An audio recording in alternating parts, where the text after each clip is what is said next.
ఏది అయినా ట్రై చెయ్యి ఆచి చికెన్ మసాలా. పశ్చిమాసియాలో యుద్ధ బీభత్సం కొనసాగుతోంది. గత 2 రోజులుగా ఇజ్రాయెల్ గల్ఫ్ దేశాల్లోని ఇంధన క్షేత్రాలపై దాడులు చేసిన ఇరాన్ తాజాగా మళ్లీ సైనిక స్థావరాలను లక్ష్యంగా చేసుకుంది. అటు ప్రపంచవ్యాప్తంగా తమ శత్రు దేశాల్లోని పార్కులు, వినోద కేంద్రాలు, పర్యాటక ప్రాంతాలపై దాడులు చేస్తామని ఇరాన్ హెచ్చరించింది.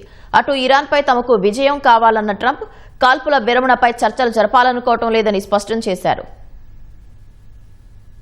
ఇజ్రాయెల్తో పాటు కువైట్, సౌదీ అరేబియా సహా గల్ఫ్ దేశాల్లోని అమెరికా స్థావరాలు లక్ష్యంగా దాడులు కొనసాగిస్తున్నట్లు Islamic revolutionary guard corps IRGC ప్రకటించింది.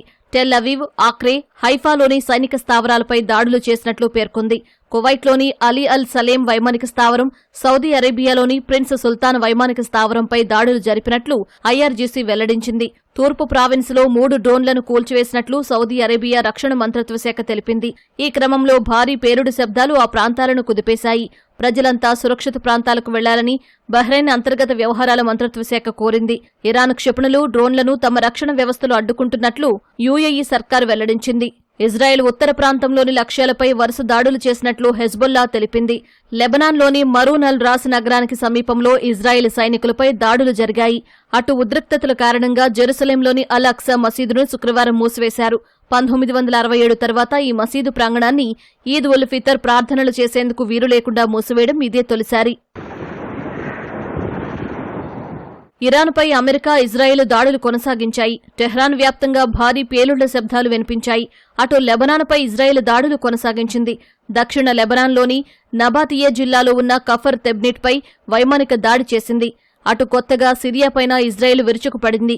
సిరియాలో మైనారిటీ వర్గమైన డ్రూజ్లపై దాడులకు ప్రతిగా ఆ దేశ మిలిటరీని లక్ష్యంగా చేసుకున్నట్లు ఇజ్రాయెల్ తెలిపింది.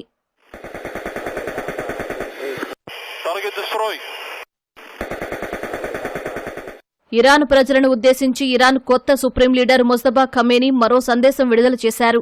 ఇరానీయుల దృఢత్వాన్ని ఖమేనీ ప్రశంసించారు. తమ అగ్రనాయకులను చంపడం ద్వారా ప్రభుత్వాన్ని కూలదోయవచ్చనే భ్రమతోనే అమెరికా, ఇజ్రాయెల్ దాడులు చేస్తున్నాయని దుయ్యబట్టారు. అటు ప్రపంచవ్యాప్తంగా తమ శత్రు దేశాల్లోని పార్కులు, వినోద కేంద్రాలు, పర్యాటక ప్రాంతాలేవీ సురక్షితం కావని ఇరాన్ మిలిటరీ ప్రధాన అధికార ప్రతినిధి జనరల్ అబోల్ ఫజల్ షెకార్చీ హెచ్చరించారు. తమ పొరుగు దేశాలకు ఇరాన్ విదేశాంగ శాఖ గట్టి హెచ్చరికలు పంపింది. ఆయా దేశాల్లోని అమెరికా స్థావరాల నుంచి తమ ప్రాంతాలపై దాడులకు అనుమతించొద్దని ఓ ప్రకటనలో పేర్కొంది.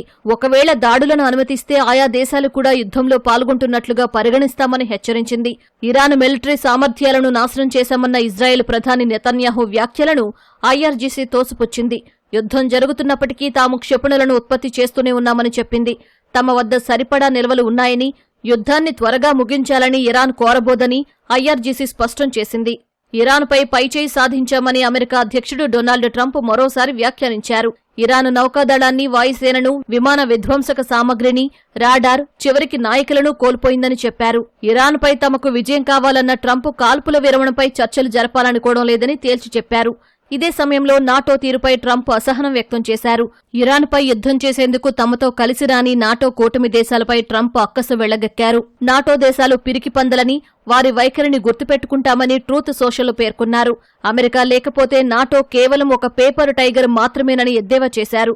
చమురు ధరలు పెరిగిపోయాయని ఫిర్యాదు చేస్తున్నారు కానీ దీనికి కారణమైన హర్మోజ్ జలసంధిని తిరిగి తెరపించేందుకు అవసరమైన సైనిక చర్యకు మాత్రం ముందుకు రావడం లేదని ట్రంప్ మండిపడ్డారు.